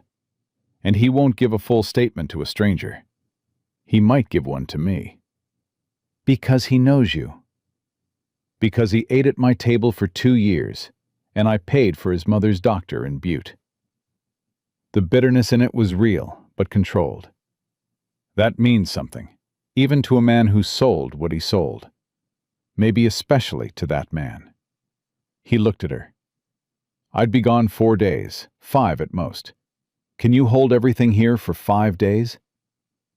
Eleanor thought about the record she'd built, locked in the cabinet with Daniel's original documents. She thought about Ruth, who ran the house like a general runs a campaign, and Miles, who would be back tomorrow, and Pete Calloway, whose instincts about the man at the gate had been right from the beginning. She thought about Gerald Whitmore, who had been expecting a desperate woman and had gotten something considerably different, and who did not yet know the full scope of what was assembled against him. Yes, she said. Go. He left the next morning before sunrise, the same way Miles had left, quietly, without ceremony, the kind of departure that was its own statement about the seriousness of what it was going toward. Eleanor stood on the porch in the dark and listened to the hoofbeats until she couldn't hear them anymore. And then she went inside and lit the lamp and sat down at the desk. She had the survey documents, the ledger entries, the payment records, and Hargrove's signed statement. She had the shape of the fraud, from its foundation to its most recent operation. What she was still missing was the authorization paperwork for the 1881 County Plat revision, and she had spent 4 days believing that document was gone, removed by Marcus at Whitmore's direction. But the night before Daniel left, something Hargrove had said in the kitchen had stayed in her mind. He had described his role as managing recruitment and misdirection. Misdirection implied a misdirector and a misdirected party. If Marcus had been paid to remove the authorization paperwork and disorder the records, the misdirection was aimed at Daniel, aimed at making the fraud look like negligence rather than engineering, which meant the authorization paperwork itself still existed somewhere. Whitmore's attorney would have it. Whitmore's own files would have it. And there was one other place it might be. A place that existed specifically because county records were fallible, and important documents needed a backup. The Montana Territorial Archivist in Helena maintained duplicates of significant county land authorizations. Not all of them.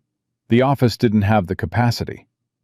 But survey revisions that affected properties over 1,000 acres were subject to mandatory dual filing under an 1879 territorial statute that almost nobody knew existed, because it had been added as a technical amendment to a larger infrastructure bill and had never been separately publicized. Eleanor knew it existed because she had spent a month in Cincinnati reading every land regulation on the books in 6 Western territories as part of her attempt to educate herself before answering Hargrove's advertisement. She picked up her pen and wrote a second letter for Miles to carry back to Helena when he returned, addressed to the Territorial Archivist, requesting a certified copy of the authorization file for the 1881 Powell County Survey revision. She wrote it with the precise, authoritative language of someone who knew exactly what she was asking for and exactly why it existed. Then she sealed it, set it beside the lamp where Miles would see it when he came in, and went back to work. Outside, the Montana morning was coming up cold and clear, the way it did out here, without gradation or apology. And somewhere in the records on that desk, in the shape of numbers and dates and signatures, the full truth of what Gerald Whitmore had built was waiting to be read by someone who knew the language. Eleanor Voss knew the language better than anyone he had ever underestimated. Miles came back from Helena on the evening of the 5th day, his horse road-worn and his saddlebag considerably heavier than when he'd left. He handed Eleanor 2 envelopes at the kitchen table without preamble, one thick, one thin, and accepted the coffee Ruth put in front of him with the gratitude of a man who had been cold for a long time. The thick envelope was the certified copy of Thomas Garrett's 1874 survey, stamped and witnessed by the state archivist. Every boundary line and measurement recorded in Garrett's precise hand, exactly as Daniel's original purchase documents described them. The eastern boundary ran to Powder Creek, 4,800 acres, clear title, no ambiguity. The thin envelope was what Eleanor had asked him to retrieve with her second letter, the dual-filed authorization record for the 1881 County Plat revision. She opened it at the table, with Miles watching, and Pete Calloway pretending to be interested in his coffee cup, and read through it in the particular silence that came over her when she was moving through a document that mattered. The authorization had been requested by a land surveying firm called Montana Territorial Survey Associates, incorporated in October of 1880, 1 year before the revision, with a registered agent listed as Prescott Helms, the same Billings attorney who had filed Whitmore's land claim. The authorization had been approved by Clyde Marsh, county surveyor, on August 14, 1881. And in the signature block, where the requesting party was required to identify the beneficial interest behind the survey revision, someone had written, in handwriting that was not Helms's careful legal script, but the broader, more impatient hand of a man who signed many documents quickly, G. E. Whitmore, Chicago, Illinois. Gerald Whitmore had signed the authorization request himself. Eleanor set the document down and looked at the lamp for a moment. In her experience, which was considerable, men who committed large frauds rarely made this particular error, putting their own name on the initiating document. They used intermediaries precisely to avoid it.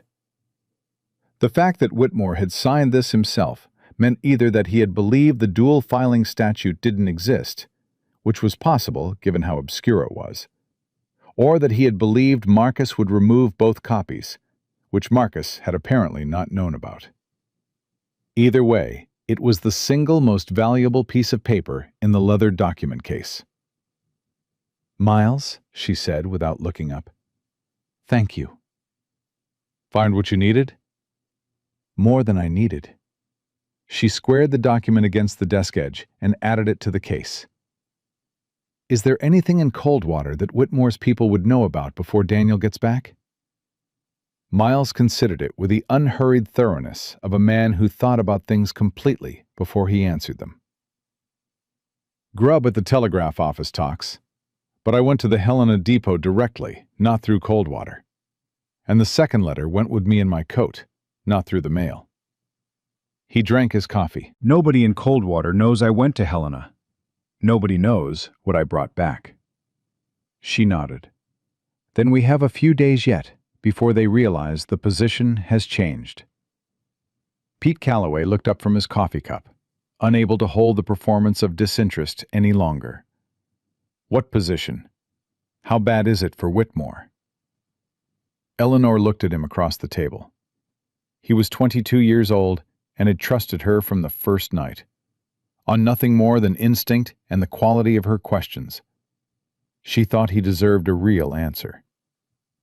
Gerald Whitmore signed his own name to the document that initiated the fraudulent survey revision. His attorney filed the land claim. His paid agent inside this ranch disordered the records. We have all three of those facts in documentation. She paused. It is very bad for Whitmore. Pete sat back in his chair with the exhale of a man who has been holding his breath without knowing it. "Good," he said simply. Daniel came home on the morning of the 6th day. Eleanor heard the horse before she saw him, and went to the porch without deciding to. He looked the way a man looks after 4 hard days of travel, and one very specific conversation. Tired in the body, awake in the eyes, carrying something that needed to be put down in the right place before it could be set aside. He dismounted at the corral and handed the reins to Pete without looking away from her. "Marcus talked," he said when he reached the porch steps. "Everything?" "Everything." He came up the steps. All 3 payments, the instruction to remove the authorization receipts, the name Whitmore's agent used to contact him, the specific records he was told to disorder. He stopped in front of her. His voice was level, but she could hear what was underneath it. The weight of having sat across a table from a man he'd trusted and listened to him explain, in plain terms, how he'd chosen to betray that trust. He cried during the deposition. "My contact said he'd been trying to leave Denver for 2 weeks and couldn't make himself do it." "Where will he go?" "South, Texas maybe. I gave him enough for a stage ticket and told him if he stayed sober and stayed honest, the deposition would be the end of his involvement in this." He looked at her steadily. "You think that was wrong?" "I think it was your decision to make," she said.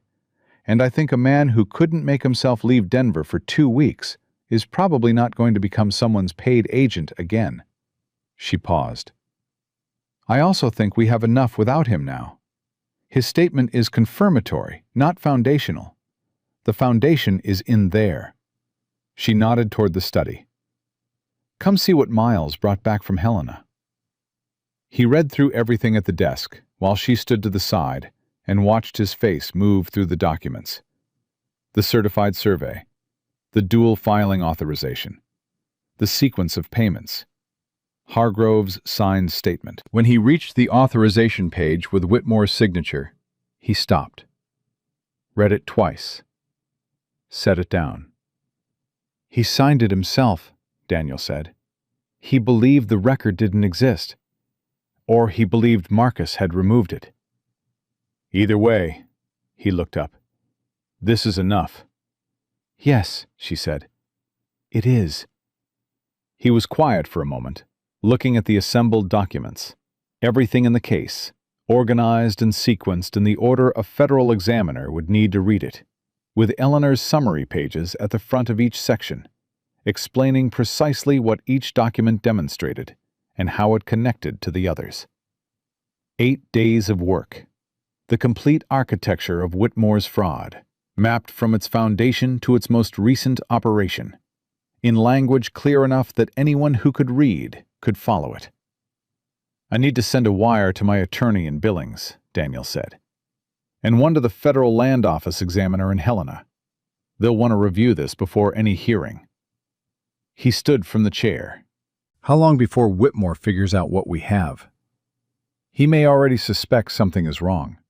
The cut fence stopped after Miles left for Helena, which suggests whoever was watching the south boundary line reported that our movements had changed. A man like Whitmore reads changes in pattern. She folded her hands. "I'd say we have until the end of the week before he tries something. What that something is, I can't predict." It came sooner than that. The following morning, Prescott Helms himself rode out from Coldwater in a hired buggy, accompanied by a man Eleanor didn't recognize, who carried a leather briefcase and had the overpressed, uncomfortable look of a city lawyer deposited in country he didn't understand. Helms was a lean man in his 50s, with careful eyes and the kind of professional composure that took years to build and could be read, if you knew how, like a document itself. His composure, Eleanor noted as she came to the gate with Daniel, was showing strain at the edges. "Mr. Rourke," Helms touched his hat, "I was hoping we might speak privately about the survey matter." "Miss Voss handles my land records," Daniel said. "Anything you have to say about the survey matter, you say in front of her." Helms looked at Eleanor with an assessment that was professional rather than dismissive. A lawyer looking at someone who might be a complication. "Miss Voss, I've heard your name in connection with the Caldwell land case in Cincinnati." "Then you know I'm familiar with this type of situation," Eleanor said. Something moved behind his careful eyes. He had done the same arithmetic she had expected Whitmore to do, and he had apparently reached a different conclusion than his client. "Mr. Rourke," he said, "Mr. Whitmore is prepared to withdraw the survey claim in exchange for a mutual agreement not to pursue further action." The silence that followed was brief and very complete. Daniel looked at Eleanor. She looked back at him. Between them passed the particular communication of two people who have spent 8 days building something together and understand each other's thinking well enough not to need words for it. "No," Daniel said. Helms had expected this. "Mr. Rourke, litigation of this nature can be prolonged and costly. Whatever documentation you believe you have, we have the dual-filed authorization record from the Helena Territorial Archive," Eleanor said. "The one your client signed personally. We have 3 payment records connecting a former employee of this ranch to specific phases of the fraud, supported by that employee's sworn deposition. We have the certified original 1874 survey superseding your client's revised county plat. And we have a signed statement from Caleb Hargrove describing his role in the scheme to introduce an informant into this household." She held Helms's gaze. "We have sent copies of all of this to the Federal Land Office examiner in Helena, who has confirmed receipt and opened a formal inquiry." She paused. "A withdrawal of the civil claim does not close a federal fraud inquiry, Mr. Helms. You know that." The lawyer with the briefcase had stopped looking uncomfortable and started looking alarmed. Helms himself was still composed, but the strain at the edges had become something more structural. He was a man looking at the distance between where he had been standing and where he could safely stand, and finding it larger than he had planned for. "My client," he began. "Your client put his name on a document he believed had been removed from the record," Eleanor said. "It was not removed. That document, combined with everything else we have, is sufficient for criminal fraud charges at the federal level in addition to the civil matter." She let a beat pass. "If Mr. Whitmore is interested in the shape of what cooperation with the federal examiner might look like for someone who comes forward voluntarily before charges are filed. That is a conversation for his attorneys and the examiner's office, not for this gate." She looked at Helms directly. "I'd suggest making that call before the end of the week." Helms looked at Daniel for a long moment, and Daniel looked back at him with the still, patient expression of a man who has nothing to prove and nowhere he needs to be. Then Helms touched his hat again, said, "Good day, Mr. Rourke," and turned the buggy around. They watched it go until it was a shape on the northern road, and then a suggestion of dust, and then nothing. Pete Calloway, who had been at the south fence line and had apparently seen the buggy arrive and come back without being asked, appeared at Eleanor's left elbow. "Was that them?" "That was their lawyer," she said. "What'd he want?" "To make a deal." "Did we take it?" "No," Daniel said. Pete considered this. "Good," he said, for the second time in 2 days, and went back to the fence line. Ruth, who had watched the entire exchange from the porch with the expression of a woman attending a performance she'd expected to enjoy, went inside and began making something that smelled like pie, which was her particular way of marking an occasion. The federal examiner arrived from Helena 12 days later, accompanied by a territorial marshal and an assistant, who spent 3 days in the study with Eleanor, going through every document in the leather case, asking questions that were precise and intelligent, and that she answered with the same precision she had used to build the record in the first place. Daniel sat in on the sessions and said very little, which was exactly right. The examiner needed to see that the case rested on the documents and the expertise of the person who had found them, not on the word of the man whose land was at stake. On the afternoon of the third day, the examiner set down his pen, looked at Eleanor across the desk, and said, "Miss Voss, in 14 years of land fraud examination, I have not seen a more complete evidentiary record assembled in this period of time, and under these circumstances." "The record built itself," Eleanor said. "I only knew where to look." "With respect," he said, "that is the most difficult part." Gerald Whitmore was charged with federal land fraud, conspiracy, and suborning falsification of county records 6 weeks later.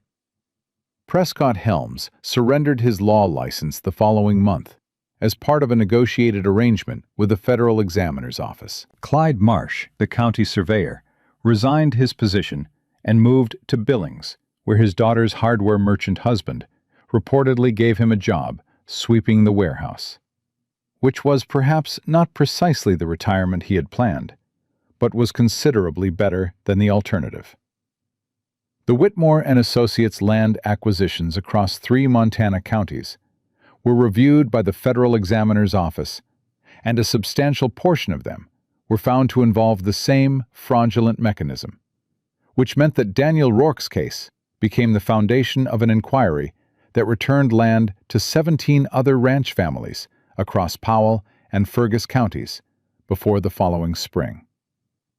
Eleanor learned about that last part from the Helena newspaper, which Miles brought back from one of his supply runs. She read the article at the kitchen table on a December morning, with the first real snow of the season coming down outside the window, and Ruth making coffee at the stove, and Pete Calloway trying to teach the barn cat to sit, which the cat was declining with complete dignity. She set the paper down and sat with it for a moment. 17 families. She hadn't known about the others when she was building the record. She had been focused on this ranch, these documents, this specific fraud. But the architecture of what Whitmore had built was the same across every county he'd operated in, which meant the record she'd assembled here was a key that opened every other lock he'd constructed. She thought about the 18 months in Cincinnati, about the federal judge in the Southern District of Ohio who had made his career partly on her name appearing in the wrong context at the wrong time. She thought about what it felt like to know the truth of a situation and be unable to make it matter. She thought about feeding Caleb Hargrove's letters into the depot stove and sitting on a bench with 11 cents and the specific pride of a woman who had decided that whatever came next, she would not be broken by what had come before. Daniel came in from the barn, shaking snow from his hat, and poured himself coffee and sat down across from her at the table. He saw the newspaper. He read the headline without picking it up. 17 families, he said. Yes. He was quiet for a moment. Outside, Pete had apparently made progress with the cat, because there was a brief silence, followed by the sound of Pete saying, "There you go," in the satisfied tone of someone who has convinced a skeptical party of something. Daniel's mouth moved in the way it moved when he was amused, and choosing not to show all of it. "I want to ask you something," he said.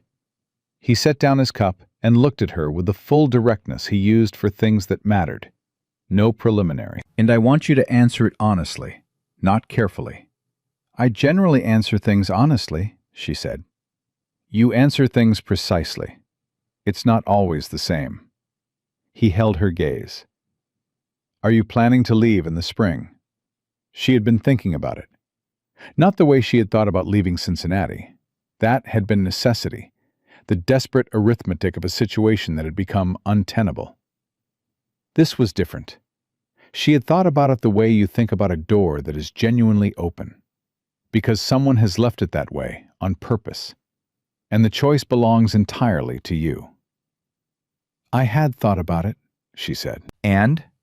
She looked at the newspaper on the table, at the kitchen that had become familiar in the way that only happens when a place has accommodated itself to you and you to it, at the snow coming down outside the window over land that she now knew in the specific way of someone who has read every document that described it, every boundary and survey point and water right, until the land had become a kind of text she understood.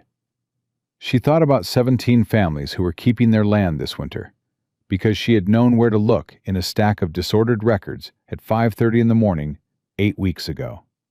She thought about Daniel Rourke, who had offered a woman he didn't know an honest position and an honest wage and a locked cabinet for the documents that mattered, and who had sat in a corner chair in the lamplight without asking for anything and trusted her completely with something he'd spent 15 years building. "I have been thinking," she said, "about whether a property operation of this size, across 4,800 acres, with the additional land the examiner's office has indicated may be returned to you from the Whitmore acquisitions, requires a permanent bookkeeper or merely a periodic one."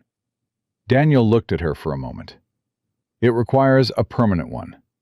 The records alone are a full-time position," she agreed. "And there are the tax filings, and the water rights documentation for the creek boundary, and the cattle sale contracts, which I've noticed are not being structured in a way that maximizes your position." She paused.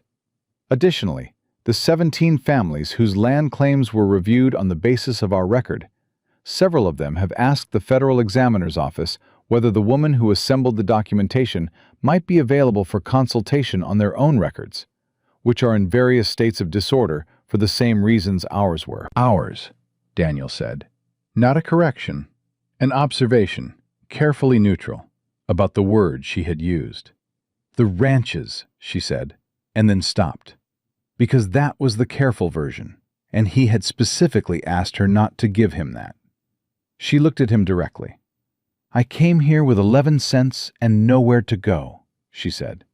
"I came to leave everything behind and start somewhere nobody knew the story.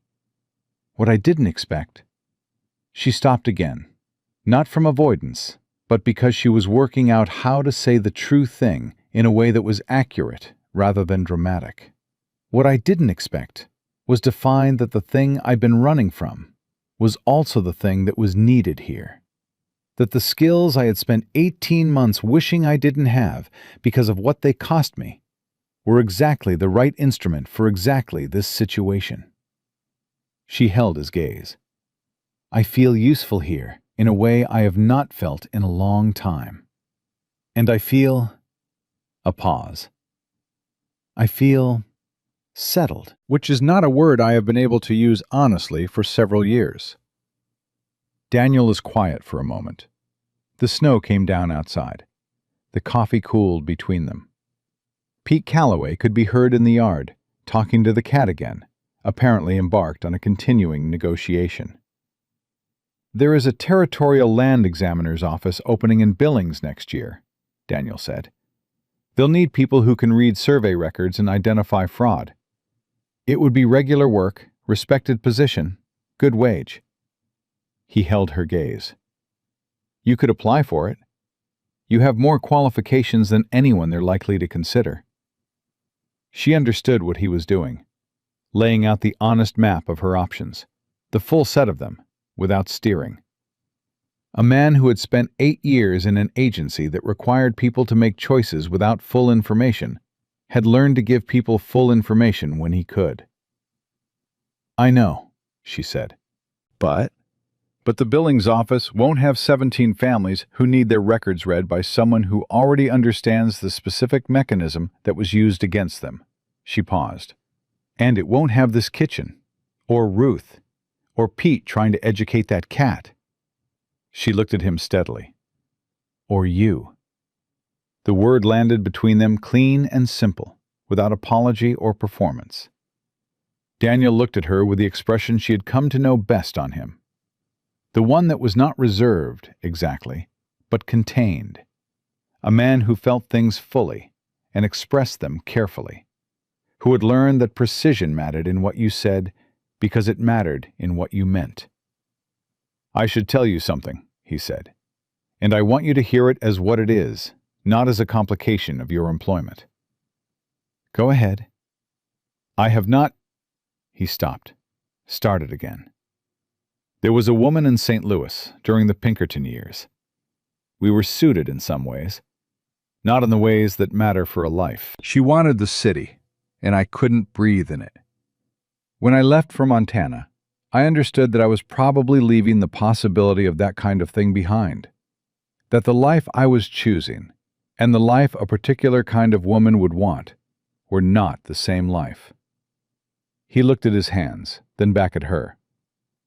And then you sat down at that gate and told Hargrove that you had built a complete evidentiary record, and watched his face understand what that meant, and I thought... He stopped again. I thought that I have never in my life seen anything as clear and exact and quietly formidable as the way you work. And that the life I built here and the life you are is not a mismatch. It is the only match I have ever been able to imagine for this land and this work, and whatever I have left to build. Eleanor sat with that for a moment. She turned it over the way she turned over a document she needed to understand fully, not rushing to the conclusion, but reading every word in order, making sure she had it right. That is a very precise declaration, she said finally. I thought you'd appreciate precision.